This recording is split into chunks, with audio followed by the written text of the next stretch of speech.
for radio stations like Fox Sports Radio 1400 the Midlands around the world. On the iHeartRadio app, the talent-rich edition here on a Wednesday afternoon, getting the hump day blues, but you get the college football kickoff on a Wednesday, Thursday, big slate, Friday, bigger slate, Saturday, biggest slate, Sunday game, Monday game. Yes, college football. Last week, the appetizer. Now we are sitting pretty at the buffet table. Sneeze guards, however, in place with COVID-19. 803-450-0086, 803-450-0086. Like, share, subscribe, tell your friends and neighbors, and hit that subscribe button right now. I can't emphasize to you how important that is that you subscribe.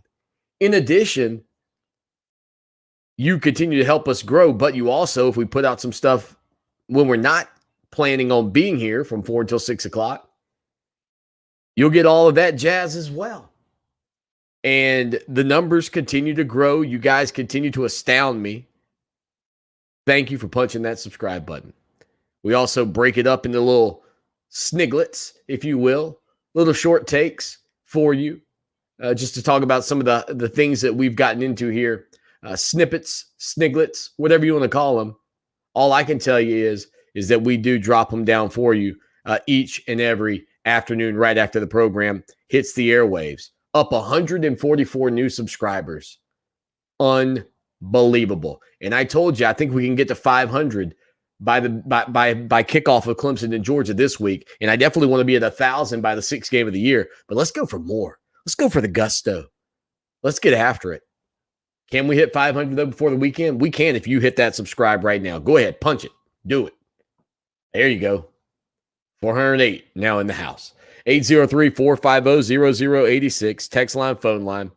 Thank you again for being a part of the program. And again, the talent-rich edition. You know, I was talking with Tyrese Ingram yesterday evening. And Tyrese, of course, does some incredible writing for us over on ClemsonSportsTalk.com. Gets exclusive interviews with recruits. Lots of great things. One of the many reasons that we'd love to have you subscribe for $63.17. That's right. I said a Gamecock Nation, 63-17. So you could continue to peek over the fence at the best radio show in the nation. The late, great Cleveland man dropping that dime many moons ago on Gamecock Nation right here on the show that shakes the Southland. That will forever be preserved on this program. But you could join us $63.17 for 1 year of coverage. But that helps me, obviously grow that and afford to have Tyrese doing some work for us. And our buddy Trey Stewart's heading back. And if you haven't read his penmanship, go check out some of Trey Stewart's work. Absolutely spectacular work on his part. He'll be a part of what we're doing as well as we roll through the college football campaign in 2021. But Tyrese and I were talking yesterday, and the Chez Mellusi deal at Wisconsin, I don't think I gave it the amount of love necessary. I don't think I gave it what it deserved. You know, you think about Wisconsin, and we sort of joked a few weeks ago about Hunter Johnson being the starting quarterback for Northwestern and how it feels like Hunter Johnson's been in college for ages. But then, because, of course, he arrived at Clemson before Trevor Lawrence. Lawrence now going into his rookie year in the NFL. Hunter Johnson still wrapping up his college playing days up at Northwestern after transferring from Tiger Town. The same could be said for Zarek Cooper. So you've got these players who have been a part of Clemson's program, much like Darion Kendrick, who'll be on the gridiron Saturday night against Clemson, playing for the Georgia Bulldogs, opposite of your Clemson Tigers.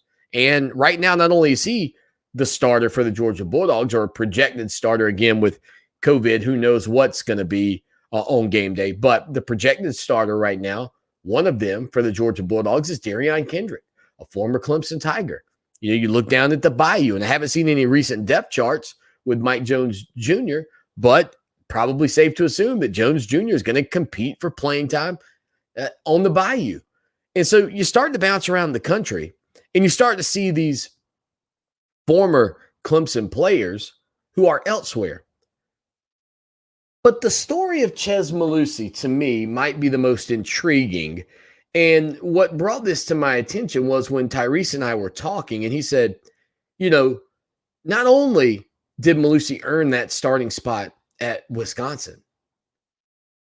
But he left Clemson to go play there. Now, Wisconsin, as you all are well aware, is easily known for probably most specifically under Coach Brett Bielema, maybe even, I guess, Barry Alvarez during his time there. But it was really like a punch in the mouth, ground attack. I mean, Ron Dane, I mean, big numbers offensively on the ground. And even still has yet to ever really shake that mentality, sort of a hard-nosed, blue-collar type program. And so Malusi leaves Clemson this past offseason and ends up at Wisconsin. And you're slightly intrigued by it. And I think part of that because it's not as if Chez Malusi is a kid from Green Bay. Like that would be one of the reasons that somebody might go to Wisconsin would be if that were where you were from. But Malusi is a kid who grew up in Florida. And he's from Naples. His father owns an Italian restaurant. I mean, this was some pretty well-documented information. He didn't have stellar numbers during his tenure at Clemson, but he certainly was coming on. I would have told you right now, if Chez Malusi was at Clemson, he'd be competing for playing time in this coming campaign. I don't know that he'd be the go-to guy or the starter, but he goes to Wisconsin and becomes the starter. And Tyree said something interesting to me. He said, Swanny, what does that say about Clemson's running back group? Because, I mean, it would be one thing if when we had a chance to talk to Chez Malusi, you thought, well, you know, this guy is not the smartest guy in the room. You know, it would be one thing if when you talked to him, you thought, this guy, he can't figure things out. But he never came across that way. Malusi was always dialed in. Malusi always seemed like he knew what was going on around him. He was aware. He was conscientious. And to think about the decision that he made to leave Clemson to go to Wisconsin, what does that say about what he felt he saw around him? Now, we've brought up the fact that when you look at this Clemson Tiger offense, and more specifically, when you look at the running back room at this point, there are some unknowns there, some variables that you haven't had to think about or even fathom for probably 700 and some odd days, maybe close to 1,000 days, because you just had that comforting feeling of knowing that Travis Etienne was always there. He was one snap away from taking the ball 65, 85 yards for a touchdown. He was a guy with tremendous speed, balance, power. I mean, to be fair, when we've had conversations about the greatest running back in Clemson history, C.J. Spiller, now the running backs coach at Clemson, doesn't get ducked. If anything, he gets added onto because of his prowess in the punt and kick return game. Nobody takes that away from him. Etienne didn't have all those same opportunities. But if you just said, look, what they do or what they did with the ball in their hand out of the backfield, there's no argument that the best running back in Clemson history is Travis Etienne. And so you had to go into this season without Etienne. And you look at Lynn J. Dixon. You think about Phil Maffa. You think about Kobe Pace. You think about Mikey Dukes, Darian Rencher. And then the stories that you hear from the coaching staff and others about Will Shipley. And it makes you wonder if, in all honesty, Malusi's looking around at that locker room. He sees the speed and the burst of what a healthy Lynn J. Dixon can do. He sees the power and the drive that you can get from a guy like Kobe Pace. But is it impossible to imagine a scenario where Chez Malusi is looking at Will Shipley and going, holy cow? I mean, is that a possibility? And is it reasonable to believe that the crowded running back room in Tiger Town was the reason that Chez Mellusi went to Wisconsin? I would say yes. And I think you add to that the fact of what Will Shipley can possibly become and what perhaps Mellusi saw out of him and the other guys.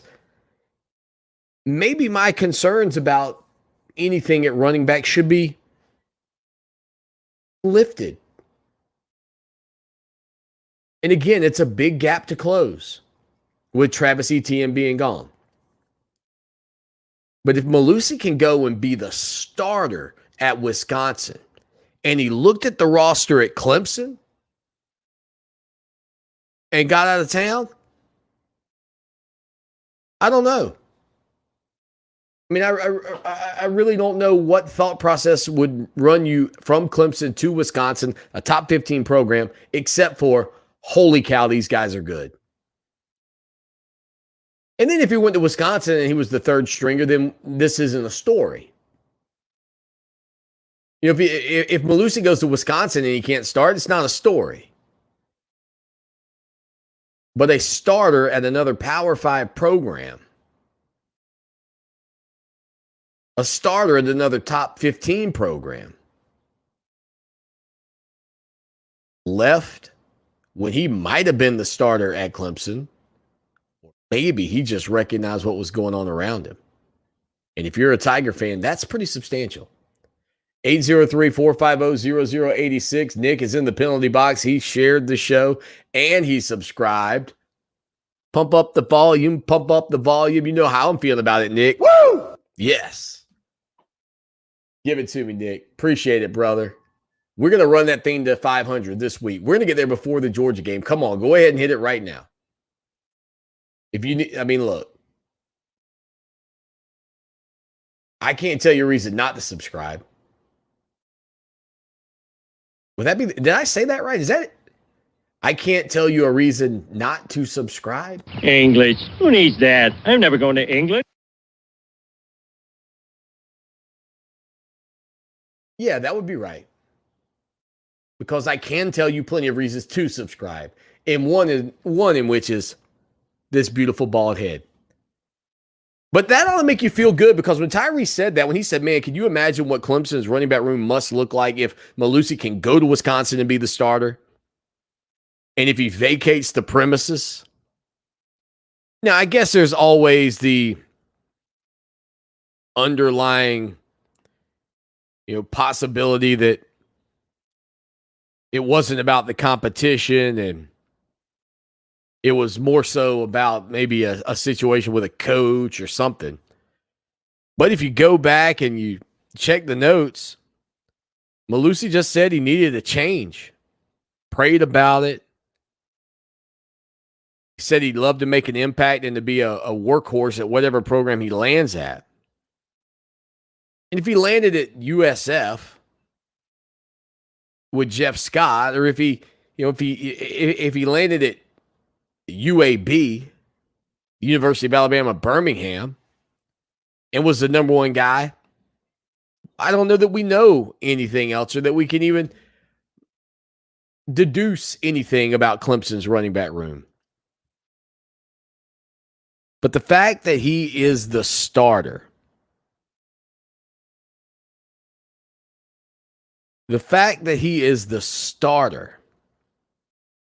for the Wisconsin Badgers.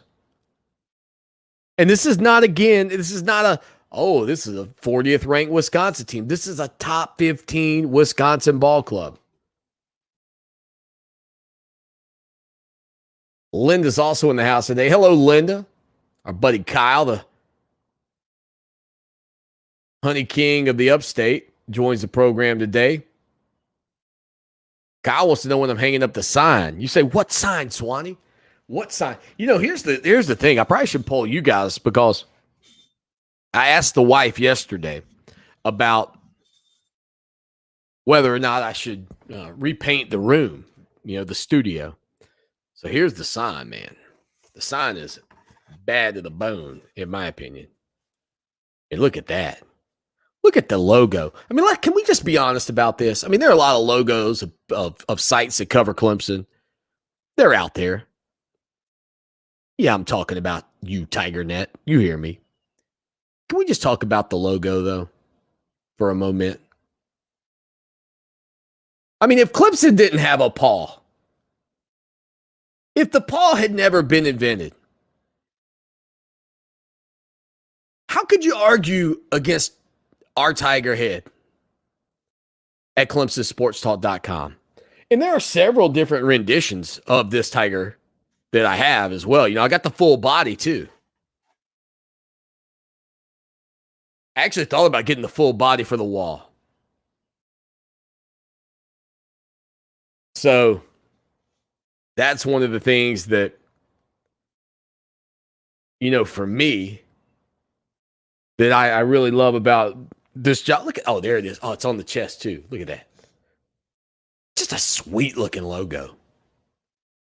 Mark is in the house today. He's over in Florence listening to the show. Mark, go bang on the doors over there at the radio station. Tell them you don't like that country music they're playing. You want to hear sports again. You want to hear the show that shakes the Southland.